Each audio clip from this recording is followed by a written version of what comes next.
Jesus maak die storm stil. Matteus 8 vers 23 tot 27. En toe hy in die skei klim, het sy disippels hom gevolg. En daar het 'n groot storm op die see gekom, sodat die skei toe was onder die golwe, maar hy was aan die slaap. Daar kom sy disippels en maak hom wakker en sê, Here, red ons vergaan. En hy sê vir hulle, waarom is julle bang, klein gelowiges?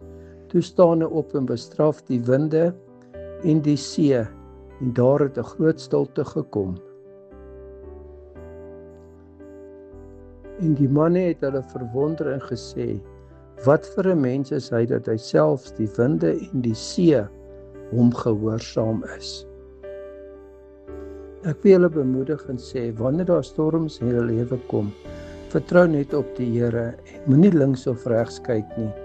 Ons is hier 'n diep ervaring van plus minus 7 maande, waar ons nie geweet het wat kan doen nie.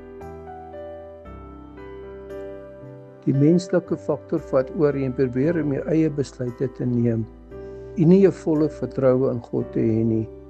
Ons sê Jesus is in ons boot, maar ons raak steeds bekommerd oor ons storms.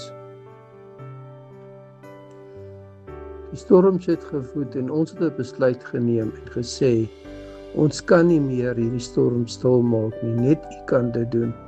Ons het stil geraak en net op die Here vertrou. Deur die tyd het ons gebid en daar was geen deur wat vir ons oopgegaan het nie. Ons moenie deure oop forceer nie, die Here sal die deure oopmaak, nie soos ons wil nie. Ons moet net geduldig wag op die Here. Nadat ons stil geraak het die Here deure oopgemaak en het voorsien en alles het in plek geval. Dit is die God wat ons dien. Kom ons raak stil en gee die storms vir hom. Eksodus 14 vers 14. Die Here sal vir julle stry en julle moet stil wees. Psalm 62 vers 6. Wees net stil tot God, my siel, want van hom is my verwagting. 1 Petrus 5 vers 7. Werp al julle bekommernis op hom, want hy sorg vir julle. Vader, ek kom net na U en ek vra U hulp vir elkeen wat luister na hierdie boodskap, dat U elke storm sal stil maak en dat U die eer daarvoor sal kry en dat ons sal terugstaan, dat U die werk kan doen, want U weet wat vir ons die beste is en ons gee U die eer daarvoor in Jesus naam. Amen. Ek nooi jou uit om jou gebedsversoeke te deel.